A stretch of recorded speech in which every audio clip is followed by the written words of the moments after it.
I'd like to welcome you all to the event today. My name is Steph Thompson, and I am the Student Government Vice President of Student Engagement, Inclusion, and Success. I'm happy to see so many faces in the audience, and we do have more on Zoom, and this meeting is being recorded so the Ames community can interact with it at their own time and pace. So, with that, we would like to thank all of our partners for who helped bring Brittani to us today. I messed this all up, so we'll just say, welcome to Brittani Coury, a Paralympic snowboarder and former Ames student. We are so excited to have her here today, and we would like to thank our partners who helped bring her here. Human to Human, SAIL, the Council for Equity and Inclusion, the Disability Access Services, Faculty Teaching and Learning Center, Marcom, SGA, CAP, and Pepsi. Thank you all for attending. I hope you enjoy, and now I welcome Brittani Coury.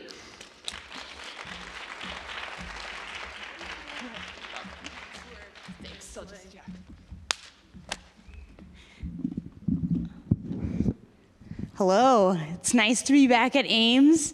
My name is Brittani Coury. As you can see, I'm a two-time Paralympic snowboard athlete. I'm a registered nurse and also a motivational speaker, and I went to Ames Community College, so go Aardvarks. It's nice to be back. I want to welcome everybody that's live streaming. I'm sorry I can't see your faces here, but hello, it's welcome. I'm going to tell you a little bit about my journey. Sometimes people just highlight the highs of their journey, but we're going to go into valleys and mountains today, okay? Here we go. So my story is a little bit unique. When you think of somebody that's a winter athlete, you think that they grew up in Vail and they were part of the ski team and all of this stuff. Mine's a little unconventional. I was raised on a wrecking yard and a farm, and I was homeschooled in the 90s, which most homeschooled kids are awkward, they say, and weird. There was that stigma of being a homeschooled kid. I was raised by a mother who was very anti-female. So growing up, I was told things like I only wanted boys, never wanted girls. My mother actually told me she tried to commit suicide while she was pregnant with me. And so growing up, I always felt like my life didn't matter. I didn't belong. I was never equal to my brother. And I always had this weight of just emptiness. I just felt empty. I wanted to just disappear. I figured if I disappeared, nobody would care. Nobody would be sad if my existence was gone. And so with this, I rebelled, and I rebelled pretty hard. I was kind of like a feral barn cat. So I did a lot of things to try to create a separation between people and myself. I shaved a mohawk. I liked one finger in particular. And I was not a great student. And I did all of this because I didn't know what it felt like to be loved. Being loved was uncomfortable. Being accepted was uncomfortable. What most people enjoyed and loved in life, I didn't. I hated it. Sitting still, I didn't like that because being raised on a farm in a wrecking yard, we were always working. It was always working and trying to avoid my mom. You know, most people are like, shotgun. They want to sit up front, you know. I was like, I get the seat behind mom because it's a little harder to reach us back there, you know. So like I said, I just felt lost. And then when I was 13, I went up and I put a snowboard on my feet. And I can remember the joy. I get goosebumps when I think about it. I ended up with road rash all over my face. I was beat up, I was bruised up. But that freedom that I had when I had that snowboard on my feet became an addiction, became my greatest addiction, my biggest escape. I ended up hurting myself shortly after I learned how to snowboard. I was only 17 years old, and I had tomahawked. I had too big of boots on, tried to pull my foot out of the boot, only made it halfway as I continued tomahawking down the hill. It was Christmas Eve, and I didn't want to get in trouble, so I had my friend take me to my room and hide me away so that I wouldn't get reprimanded for being injured. The next day was Christmas. My foot was black and blue. I couldn't walk, and we did Christmas activities, and after we were done, my parents finally took me to the ER, and I was supposed to follow up with an orthopedics doctor to check out my ankle. That appointment never happened. So I counted down on the days, 6 weeks. I knew to the date when I could get back on a snowboard. with an injured ankle. And I continued snowboarding until my foot was so big I could no longer physically get it into a snowboarding boot. People sometimes ask, like, how could you snowboard in all of that pain? The reality for me was I could not handle the mental pain. It was too much. That mental, emotional burden of constantly feeling like I was inadequate. I never would measure up. I mean, my brain was always racing with the things that I wouldn't be able to do. My mom, told me things like, girls don't go to college, girls don't travel, girls don't. Bad girls get hurt was a common theme. And so anytime something negative happened, I was always thinking and blaming myself, that was my problem. And snowboarding, I realized like I could level that playing field on a snowboard. I might not be a man, I might not be a brother, but I could do jumps just as big as the boys. Like if you see on the slide, that's what I called the fashion air. That was probably a 40-foot jump, and I do my, my fashion air. And there's pictures of all of the surgeries that I ended up having. So at 21, I had my first surgery. It was total, kind of botched, I guess you could say. And after I did my follow-ups, they wanted to fuse my ankle, which meant I could no longer jump off of anything. I couldn't ride a bike. I couldn't snowboard. And for me, this was not something that I was willing to accept. So I had that surgery, and I moved to Mammoth, California, because in Trans World Snowboard magazine, they had the best park in the country. And I loved jumps. I loved jumps, half pipe, boxes, rails. That was the thing that I loved. So I went there and I did 110 days on snow with an ankle that I had to have a boot fitter cut my liner of my boot out to fit in. I saw an ankle specialist there, and he said he's seen climbers fall from considerable heights and their ankle did not look like mine. And I was still snowboarding every single day, teaching the sport that I loved. He told me I needed to see a trauma specialist, which I did at 22 and a half. And God bless Dr. Desai. I saw him, and he's like, oh, we're not going to fuse your ankle. You're young. Like, we're going to get you back on a snowboard. So I was super amped, like ready to get back on snow. And I had 8 ankle surgeries from 22 and a half to 25. During this time, this was the first time that somebody stepped in and told me that I had worth. I was living with a lady in Durango, Colorado. I was desperate to find housing, and back then, Craigslist was really the only way to find housing, so it was kind of like the Craigslist, yes or no, is this going to work out or not? So I remember pulling up with my feral look on my face, a pink and black mohawk, piercings on my face, and this huge wall built up. And Vicki Kelly opened the door, and this she was 55 with a perfect bob haircut. Not a single hair was out of place, and she was meticulously put together. I walk into her house, and there's angels everywhere. There's gold fleck paint on the walls, white carpet about that thick. And I'm like, this lady is never going to rent a room to me, But thankfully, Vicki rented to me. And she became like a grandparent or a mom that I never had. I struggled with alcohol abuse. My sister was 4 years older than me, and I was 21 by the time I was 17, and I used and abused that privilege. One time, I remember in particular, she's like, Brittany, when I come home in the morning and I find you in the bathtub passed out, it really scares me. And that was the first time that somebody, like if I were to vanish or disappear like I had hoped when I was younger, somebody would have cared. Somebody would have noticed that. And it kind of changed, it started to change my perspective a little bit, that maybe all people aren't bad.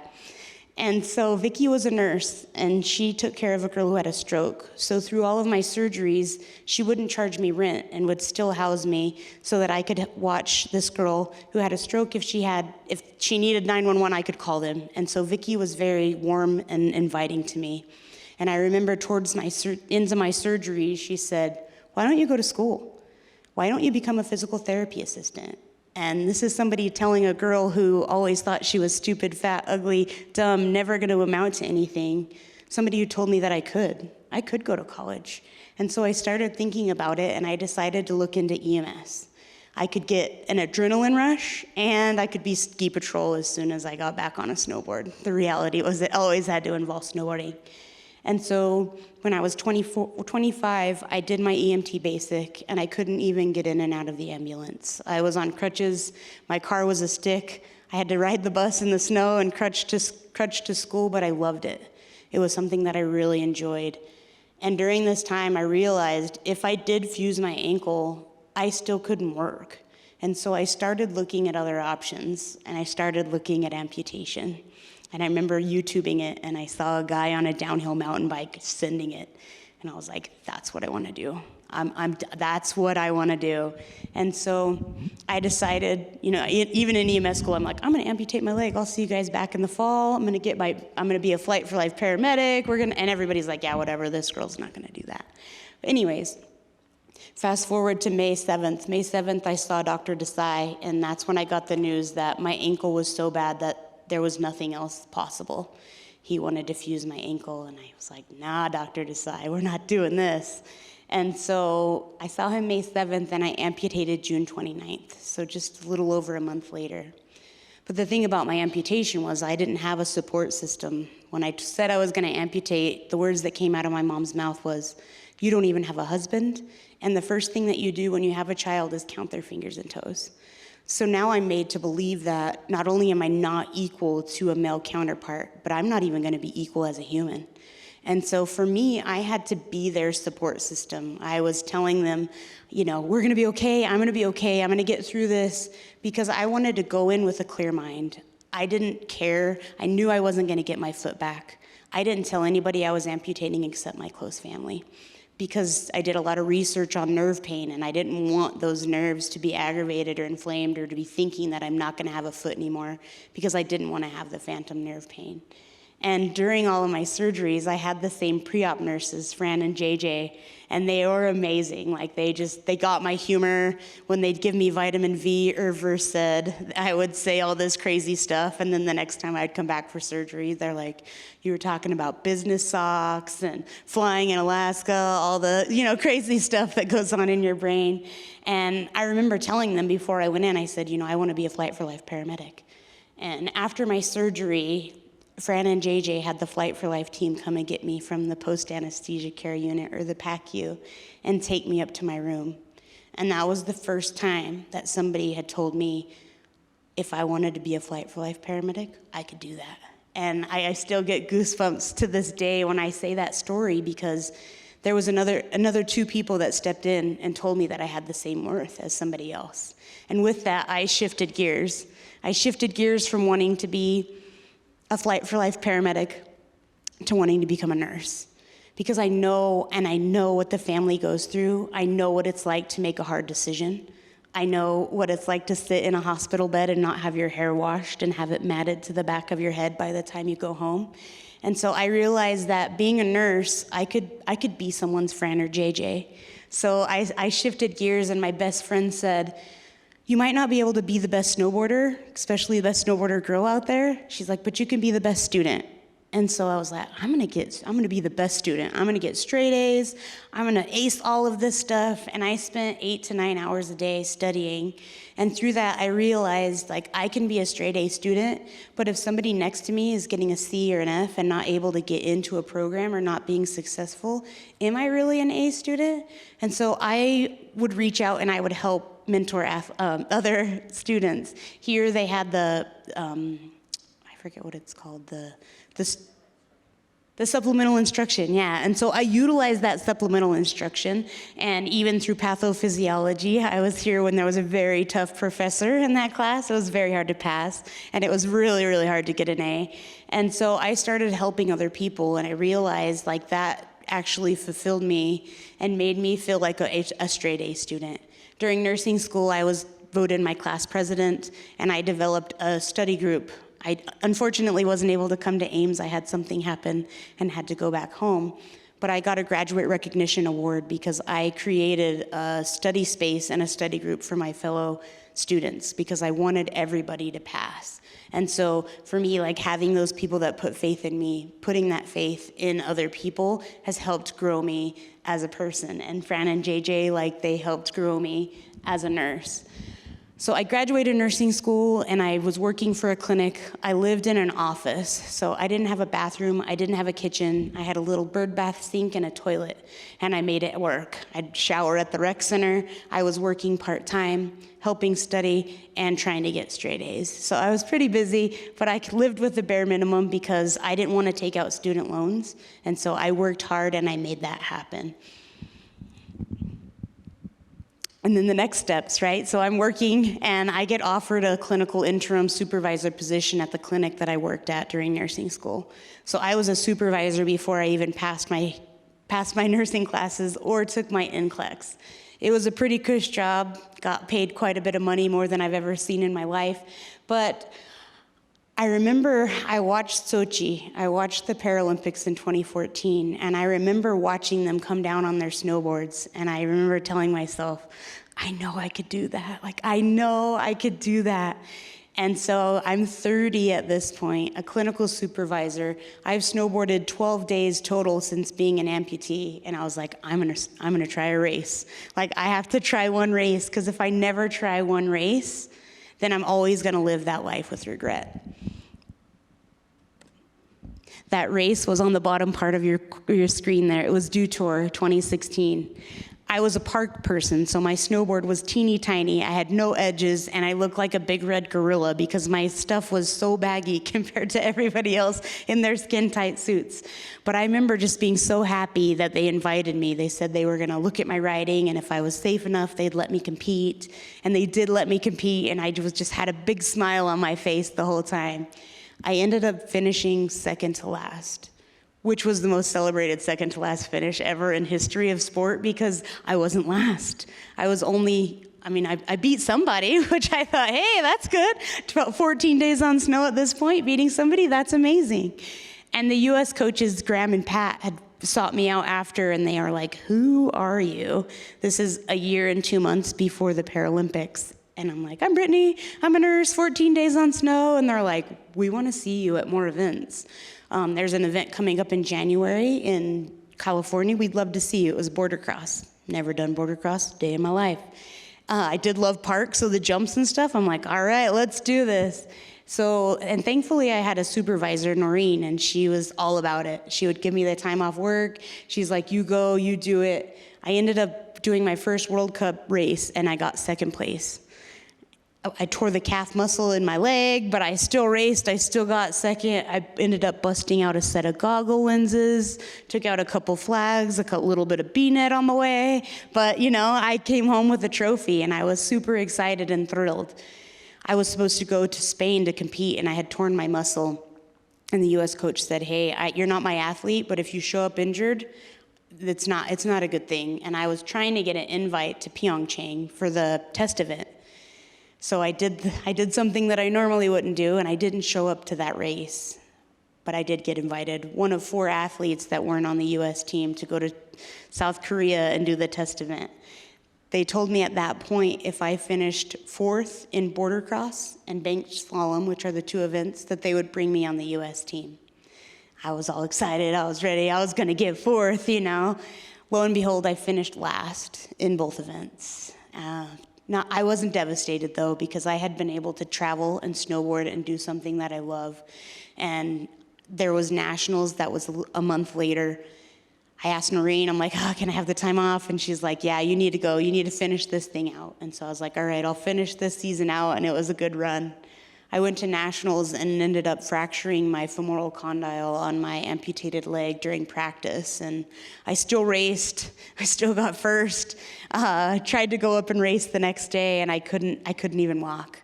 So then I went home, had to go on FMLA from work, didn't make the US team, trying to have a pity party for myself. And I remember just sitting there and just saying a little prayer. I'm like, if this is what I'm supposed to do, give me a sign. Like, I've been able to snowboard in different countries. Like, if this is where it ends, this is where it ends. But I need to know, because I'm kind of stubborn, and it takes a pretty big thing to let me know. And the next day, I got an email from the US coach congratulating me on making the team. So I did what any logical person would do, and I called him and I said, hey, you accidentally CC'd me on this email. And he was like, no, it wasn't a mistake. Like, we actually want to bring you on. We don't know what it's going to look like, but we want to help get you to the games. And I quit my job and I dedicated myself 100% to PyeongChang. I was a underdog. I had no, if the odds in Vegas were stacked against me, they were stacked against me. If somebody would have bet, they'd have a nice new car or house. But I remember in PyeongChang, they thought I could do well in border cross. So border cross is, at that time was 2 people on a course at the same time. There's jumps, turns, berms, banks, and you're doing this with somebody else.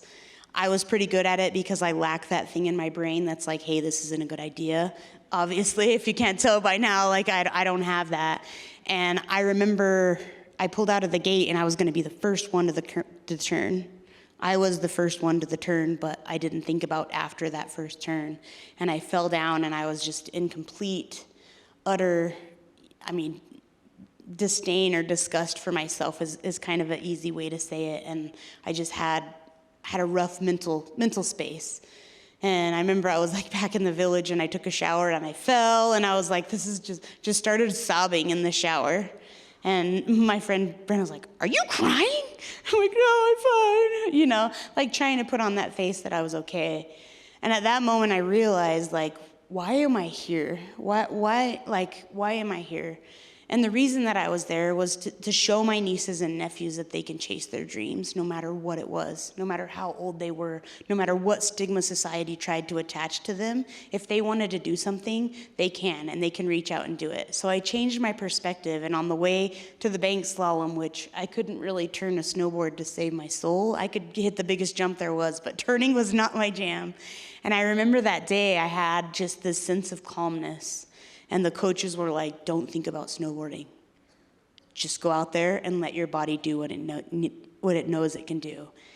First run, I remember coming through the finish line and I saw the finish and I was coming out of the last turn and I wanted to slow down, but I saw the finish. And I was like, no, we're going for it. So we did full send to the finish line and I ended up crossing across my face and road rash. My whole chin was just annihilated. But I was sitting in a bronze medal spot and I still had 2 runs to go. So I was like, all right, here we go, let's do this. And so I remember they tried to bandage up my chin. I get to the top and they're like, the bandage had fallen off and they're like, we can't have blood on TV. And I'm in the gate and I'm like, I don't know what's going on. But they let me take that second run and I shaved 3 seconds off. I was 3 seconds faster than my first run. I was the 3rd one to drop, so I was sitting in first place, and I was like, oh. And then another girl came, put me in second place. Another girl came and put me in 3rd place, but I was like, I'm still holding on to this bronze. Like, I am not letting this go.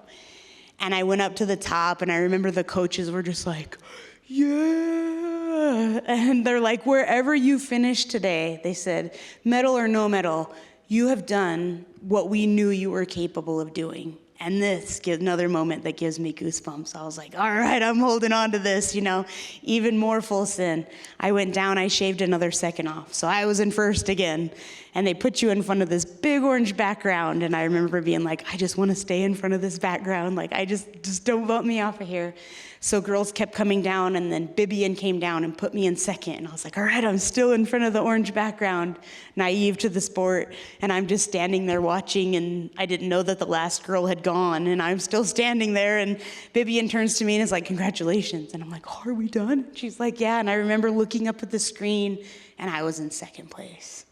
And the disbelief, I was like, oh, there's no way. Like pinching myself, is this real? Because the year before I was dead last, and then to be second, it was incredible. And I remember the Netherlands placed first, second, and fourth, and the U.S. is the only team that has had a U.S. podium sweep for border cross or bank slalom in Paralympic snowboarding. So not only did I just medal, but I broke up a Dutch sweep. And when my flag was raised on that pole, it was just a whole new level of pride and disbelief. It was incredible. Like, I didn't just represent all those kids that came from nothing, all those kids who felt like nothing. I didn't represent New Mexico, which is where I'm from, Colorado, where I spent most of my adult life. I was representing my whole country. And on that day, I happened to do a pretty darn good job of it. Let's fast forward. So as I'm going into training for Beijing coming in 2022, I was having the best season of my life. I was killing it. Medal after medal, doing able-bodied courses, just dominating and feeling like a boss. Up there on that left hand corner, you can see that's Norway. That's where World Championships were gonna be. I had finished in time trials pretty low and ended up racing myself to a bronze medal, so I was pretty happy about that. Went to sleep and woke up the next day and people were pounding on my door and they're like, hey, we have to leave.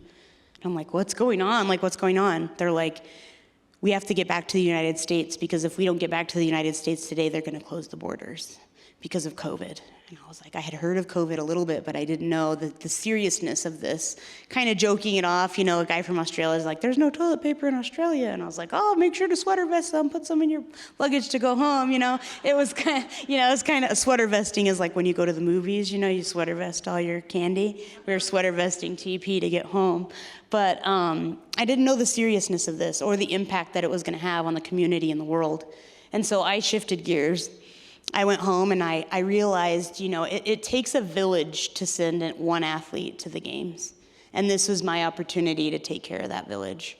So I was working on the COVID unit and they needed other people to help out in the tents in Salt Lake City because it was getting to be 100 degrees.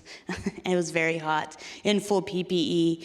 And I realized this was an opportunity for me to have another Fran and JJ moment. There's a lot of anxiety with COVID at that time in March of 2020. People didn't know what it was doing. There was so much anxiety.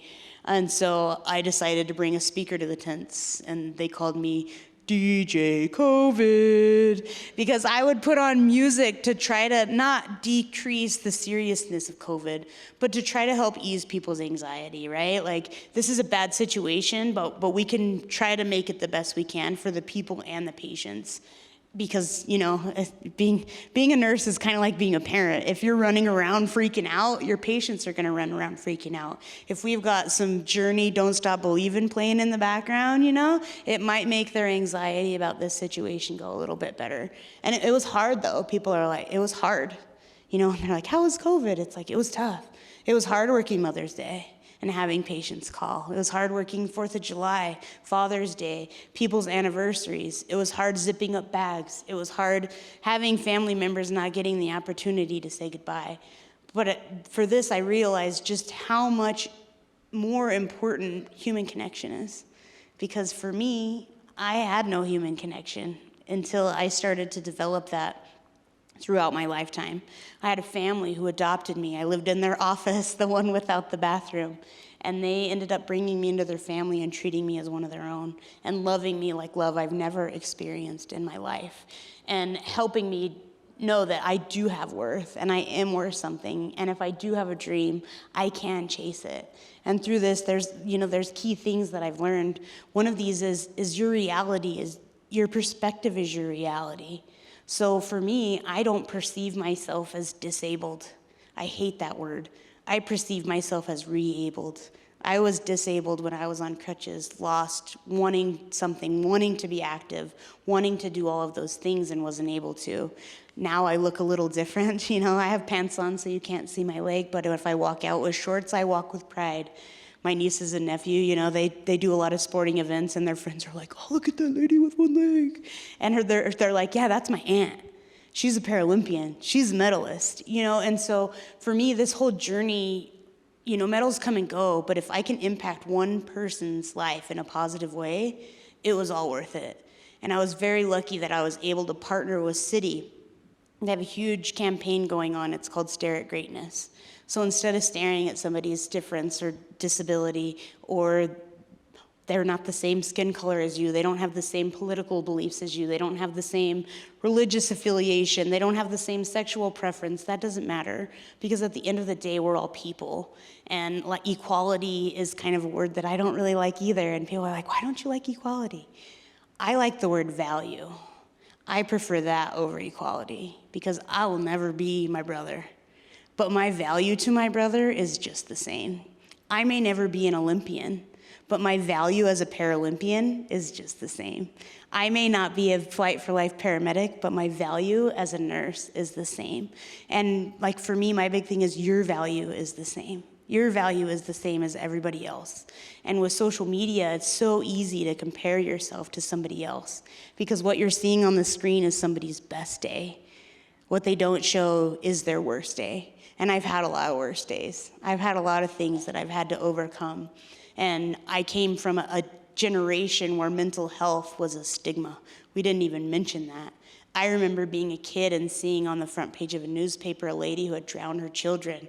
And that was the first time I realized the severity of mental health, living with somebody who suffered from mental health and realizing that that could have easily been my reality.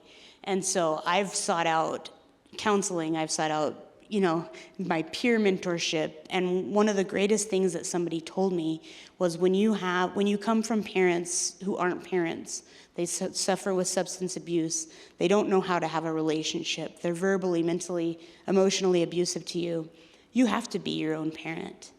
And when I realized that something that I thought was out of my control, I was able to champion that, and I could take that control. And when I was going to make a bad decision or a feral barn cat decision, I realized that was my decision. I owned every decision I had after I realized that. And so I don't think the audio is working on my computer, but I'm gonna kind of voice over this commercial because it's powerful for me. It says, "It's okay, you can stare. I wouldn't want you to miss this jump." So City is changing the perspective of disabled athletes. I hate that word, but so I encourage you, it's okay.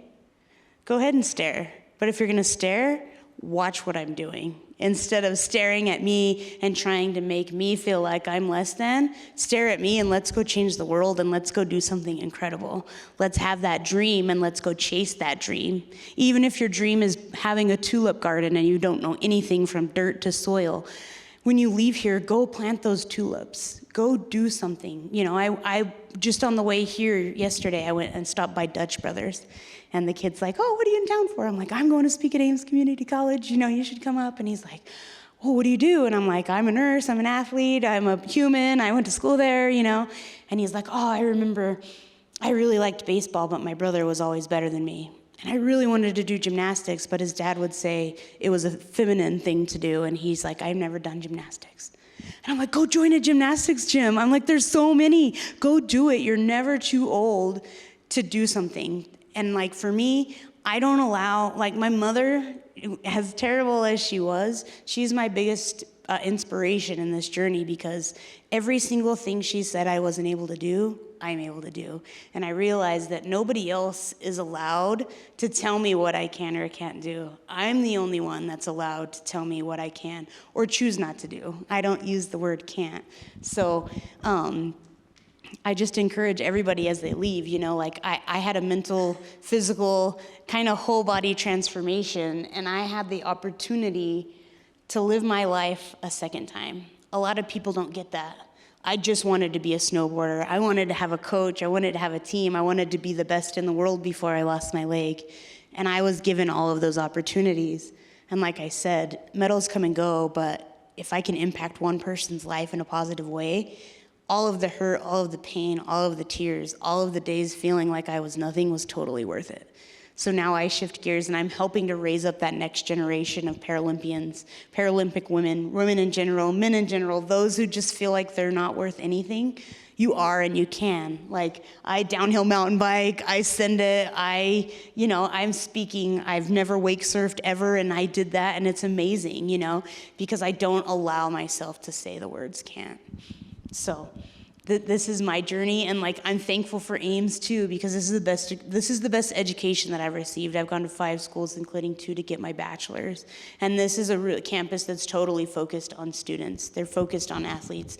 Janet, I was trying to avoid a pathophysiology class because the teacher was very hard. I was thinking about going to another school, and she's like, "Brittany, don't do that.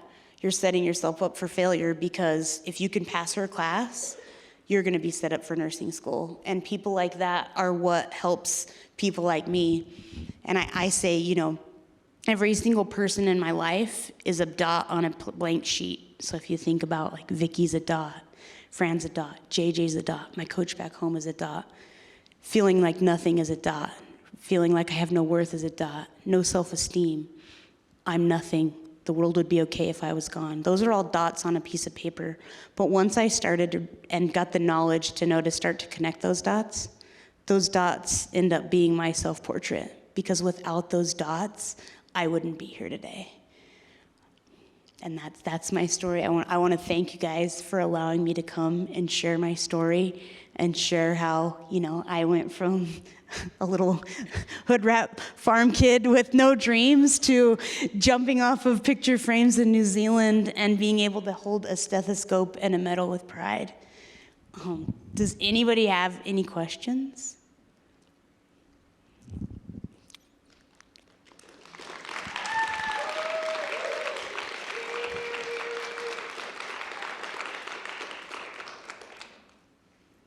Anybody? Don't be shy. Come on. So the question was if I'm doing nursing now and if I'm working somewhere. So yes, I'm travel nursing, which is amazing. So I'm in Tacoma, Washington. I'm working on a med-surg palliative unit. So med-surg and then end of life.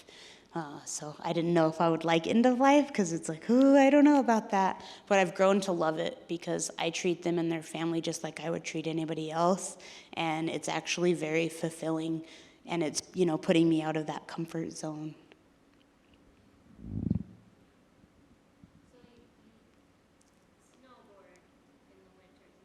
Yes. So she asked if I snowboard in the winter. So yes, that's a good point. So snowboarding is what caused me to become a nurse, and nursing is what allows me to snowboard. So it's like a full circle, So I nurse all summer long, and I save up my money, and then I just snowboard all winter long. So it's not a bad gig, not a bad life. So I got asked if I'm still competing. I was actively competing until last season. Snowboarding is kind of rough on the body, especially when your nickname is Hurricane Rita, because you literally make a course look like a hurricane when you go through. So I fractured my back a couple times, and I broke my pelvis and had a torn labrums in both hips when I went to the games in Beijing. So I had a hip fixed and my bones shaven and all of that in my hip. So this season I haven't been able to snowboard, but I plan on still competing. Italy is in 2026, and I plan on hopefully going there and representing my country. If I'm not able to go there in person and represent my country, I'm gonna hope to be a mentor for that person who's gonna take my spot on the team. So I'll be there in presence if I'm not there physically, hopefully.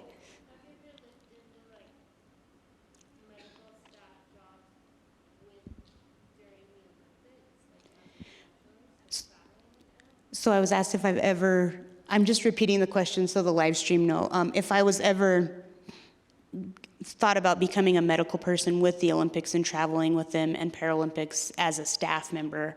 So I haven't as a staff member, but I did volunteer for Tokyo 2020/2021. And I went as the athlete service coordinator. So what this is, when you go to the games, they have towers. So there's like Brazil's tower, USA's tower, Canada's tower, and the US, we're very fortunate. We are very fortunate. We have our own tower, and there's an athlete resource center, so it's called the ARC. It's a place just for athletes. And so I went there to kind of share my unique perspective as an athlete and to help other athletes, because that's all that's allowed in there. And this time was during COVID, and so I had a unique perspective as an athlete and as a nurse, that I could help these athletes who are struggling because they weren't allowed to have family members there cheering them on.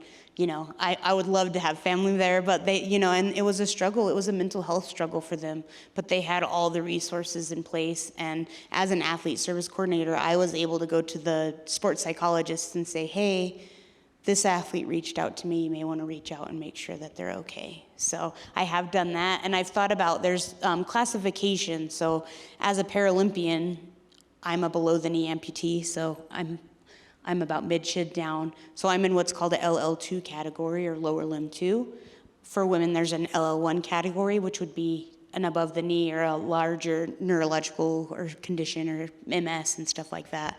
I've thought about going to help with a classification process, because just like doping for Paralympics, classification has kind of become not that everybody is kind of has an invisible disability, but it's getting to the point where able-bodieds are trying to compete as Paralympians. And so for me, with my medical knowledge, I would love to make sure that that competition is fair across the board.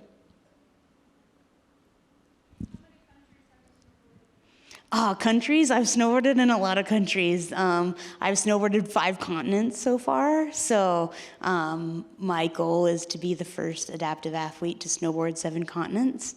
So I've got Africa and Antarctica to go. I want to end in Antarctica heli skiing, hopefully without a polar bear chasing me down the hill. But yes, so I mean, I've gone New Zealand, Austria, Germany, Netherlands, Finland, Sweden, Norway, Korea, China, South America, Peru, Canada. I've never heli skied or snowboarded, no. So that's gonna be like the grand finale. Hopefully there's like smokes, like colored smoke coming out as I drop in, you know.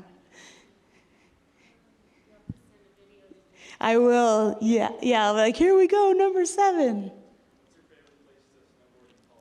So my favorite place to snowboard in Colorado would be Telluride. I'm from that area, so I'm kind of a little bit biased, and it's a lot from memories too. There's a run, if you've snowboarded there, it's called Sea Forever, and I think it's 6 miles. And back when I was feral, my crew and I, we would do no turns down Sea Forever and see who was like the first person to chicken out and slow down. So I don't know how I lost my legs snowboarding. I don't know, but you know. So I love Telluride. Copper, I like Copper as far as Summit County. And then Winter Park for downhill mountain biking, they're definitely like number 1 for sure.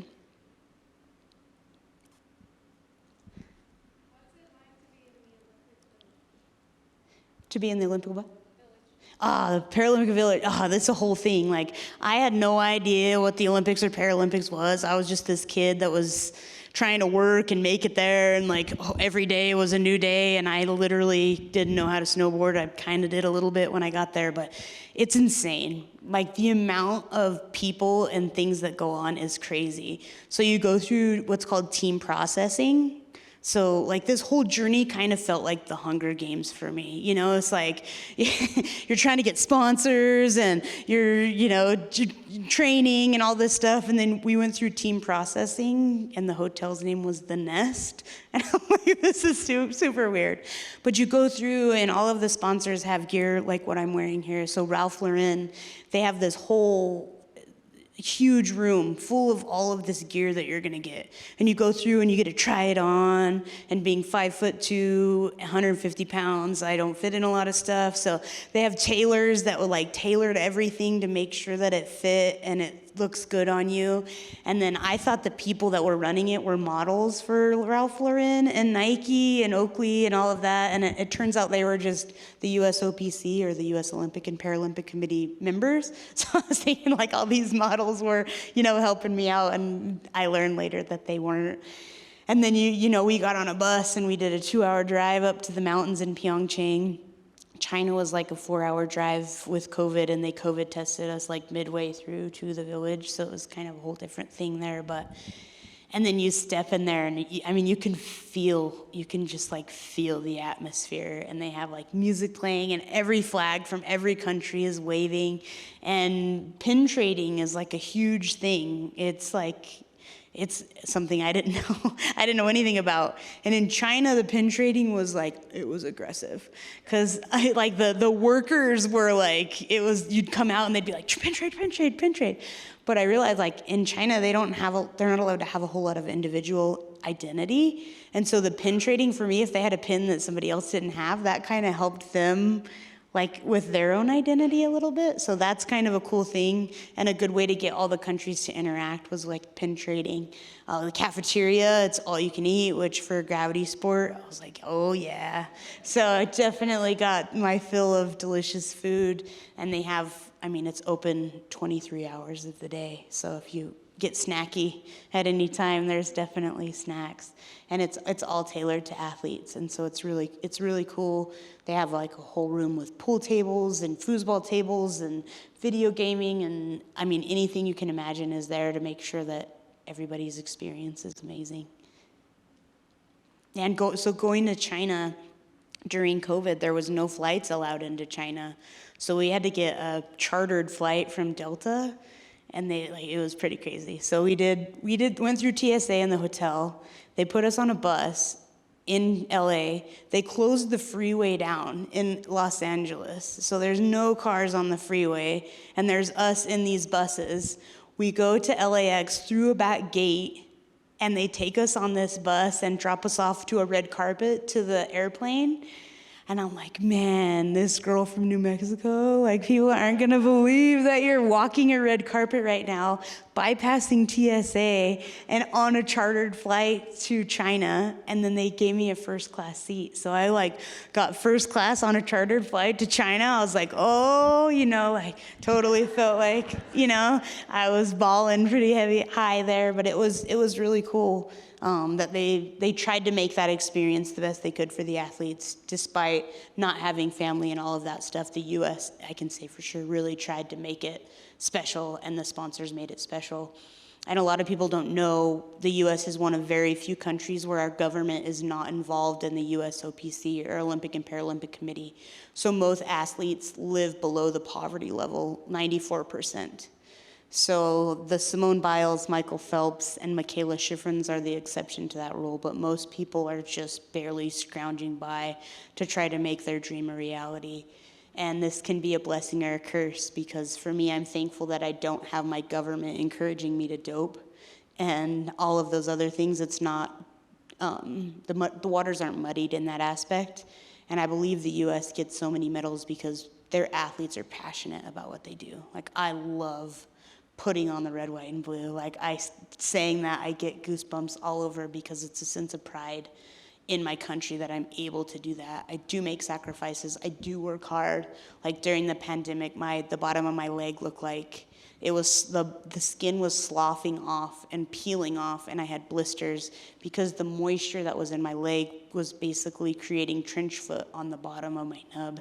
And I continued to go to work, and I continued to power through it. But that is what separated me in PyeongChang from my competitors. Being a nurse, being an EMT, I can perform under pressure. And having that life experience, when you're at the games, everybody is physically able and capable of winning a medal, but who is mentally the strongest and who can mentally power through are the ones that end up with a medal around their neck. I was not even close to being in the runnings for any close to a podium, but mentally I was in an amazing mental space, and the coaches helped set that stage for me. And so that's a long answer to a short question, but.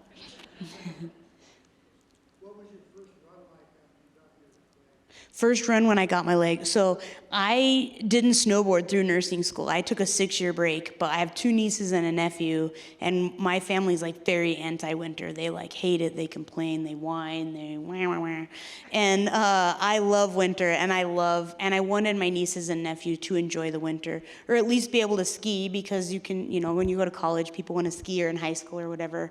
So I took them skiing for the first time, and it was pretty wild. So at that time, let me go back and I can show you my foot here. But my foot that I have now has a lot of carbon fiber. But the foot here right under Chasing My Dream, you can see it has a shock in it. So what that shock does is it allows me to move my foot in a normal motion. This foot that I have here, this foot has a lot of carbon fiber. So as I push into this, it pushes back towards me. So this is what propels me to walk forward and to have a natural gait, is that carbon fiber. So when you're on a snowboard and you're doing this, that foot is going, So you're like, I was like riding a bucking bronco basically the whole time. And I think that's what contributed to fracturing my femur, is that I had loaded that carbon fiber and I was coming over a feature, and that rebound was coming up as I was pressuring down, and the point of resistance was my femur. But I mean, it was just kind of like riding a bike, because my ankle was so trashed before that it hurt so bad. Riding without pain, it was a whole new world. And my front leg is the one that's amputated, and that's how you're supposed to steer a snowboard. Why I'm not a very good turner, because I didn't know how to turn. But having the new technology and having that foot, I mean, I remember there's a course in Finland, and the jump is about a 40-foot jump in the middle of a course. And there is a side jump that I never hit. I always hit the big one. But I remember going off of that and landing, and I was just like, oh my gosh. Like, I wasn't in excruciating amounts of pain. And it's just, it's incredible. So it's like riding a bike, kind of. But now I ride the bike a lot better than I did before.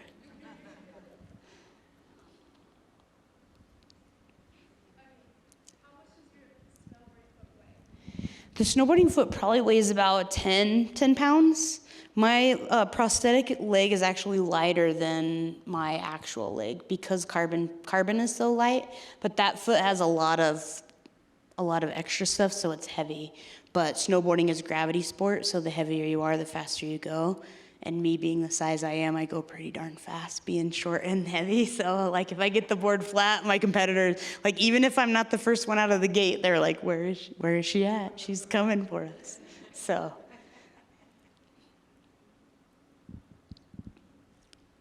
Any other questions? We'll have time after to chat and all of that fun stuff. But yeah, I guess my big thing, chase your dream. I'm getting. Okay. Okay. I can tend to have the gift of gab, so keep me in check.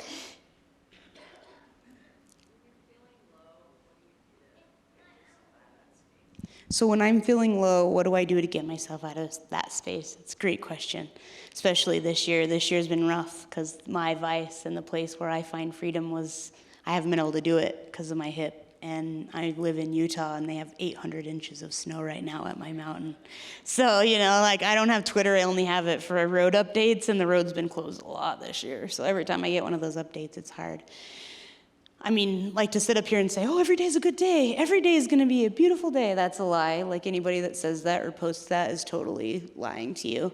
I have a lot of days where I feel low, and some days I stay in bed. Some days, and I allow myself to do that. But the thing with me is like, okay, let's visit those emotions. I have an imaginary box that I've created and I've decorated, and I've done this through therapy. So I've got this box, and it's got all of the things that I don't like in it, and all of the things that I've overcome, and all of the things that I'm not, and all of those negative emotions are in this box, and I have the key to that box. And so every once in a while, those emotions, they get out of there without me unlocking the box.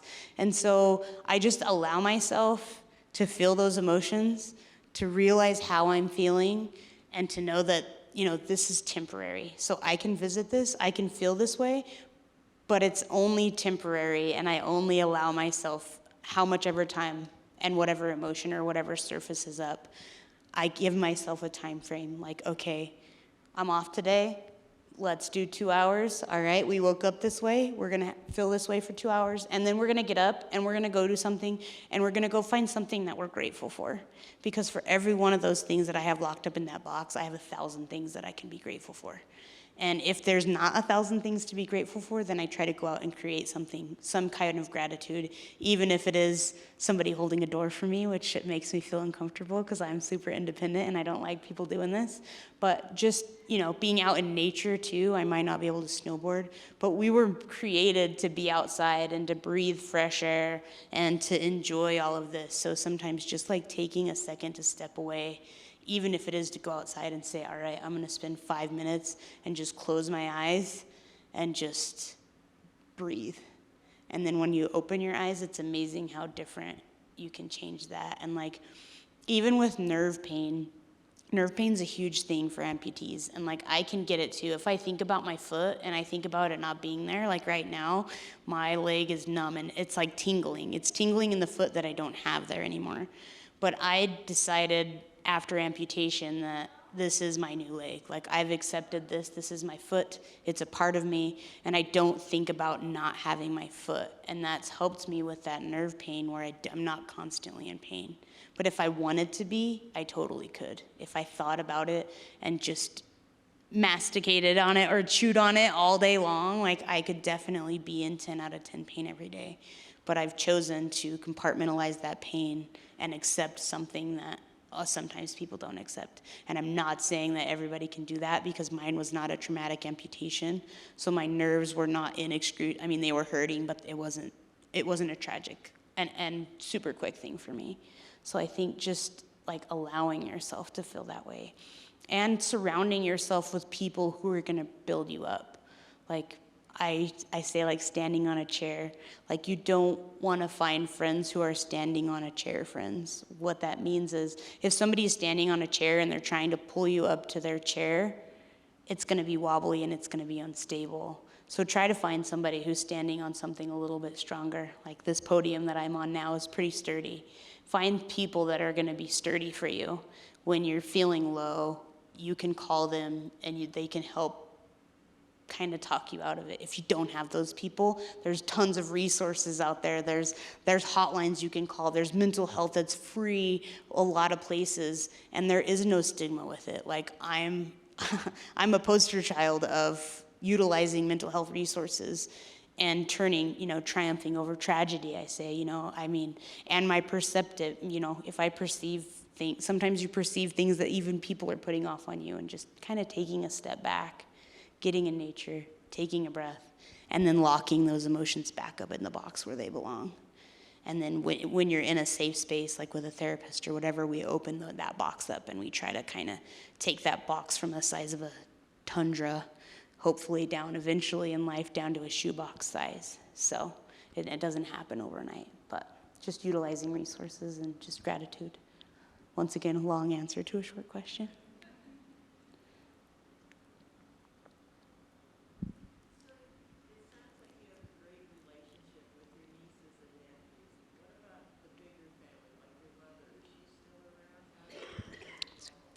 So the question was, it seems like I have a good relationship with my nieces and nephews, but like the bigger picture of my family, like what that looks like for me.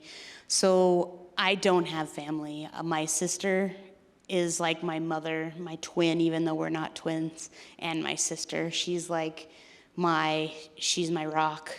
And my nieces and nephew, I don't have children of my own, and I can't imagine loving individuals more than I love them.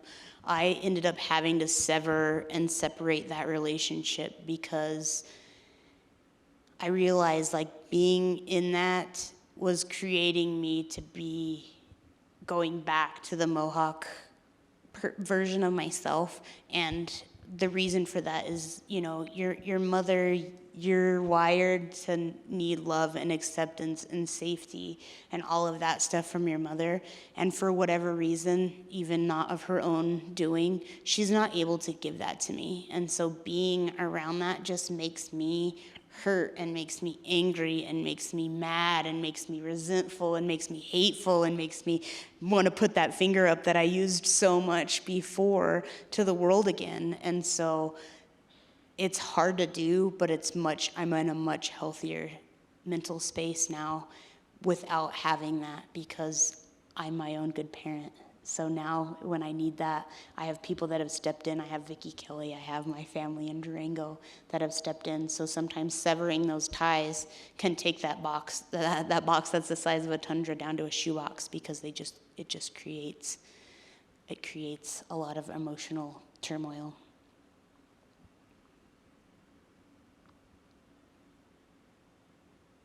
It's like the song, "You can go your own way." So that's kind of what I do. I go my own way. I make my own path.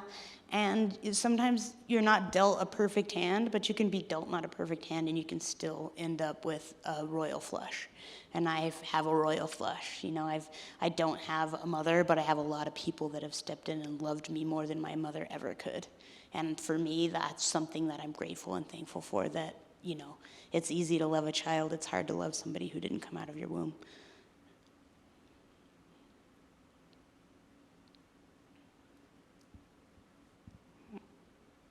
Any other questions?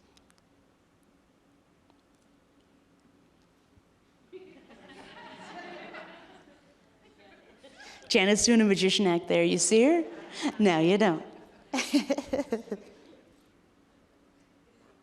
She's not Russian. I have an open book. And I get the microphone. Woo. I'm so excited. So I just want to thank all of you for coming. And I have to share. So Kelly Richardson and I were academic advisors together. And she was my work wife. And Brittani was our student. And we used to fight over who got her advising appointment. Sometimes she was booked on Kelly's calendar, and I would move it to mine. And Kelly would do the same thing. She's not very ethical, Kelly Richardson. So I just had to share that Brittany was like the rock star student that we all dream of having. It's why we do advising here, why people enjoy academic advising, is seeing something like this, for sure. So I just wanted to let you all know, in the lobby, we have sandwiches from Corleone's. There's a variety. In the smaller baskets, there's vegetarian or gluten-free. And there's water to drink. I'm sorry, that's all I have to offer you right now. Unless Dana brought her vodka. No, okay, so just water. And Brittany graciously has agreed to stick around out in the lobby for a meet and greet. She will not only let you touch her medal, she will let you wear it. And there's a backdrop where we can take pictures with you wearing her medal and standing next to somebody famous. Thanks.